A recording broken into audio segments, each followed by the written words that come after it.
we'll guide you through how to generate your Trello API key quickly and easily. If you find this helpful, consider subscribing and liking the video. First, open your web browser and go to the Trello website at trello.com. Log into your Trello account with your credentials if you haven't done so already. Once you're logged in, navigate to the top right corner of the page and click on your profile icon to open the drop-down menu. From there, select Settings to enter your account settings page.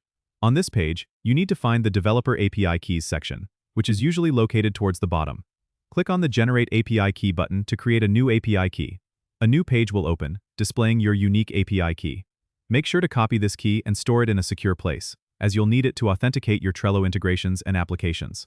If you need to regenerate or revoke your API key, you can return to this section at any time and follow the same process. Remember, keeping your API key secure is crucial to maintaining the security of your Trello data. That's it. You now have your Trello API key ready to use. Don't forget to subscribe and comment if this helped you out.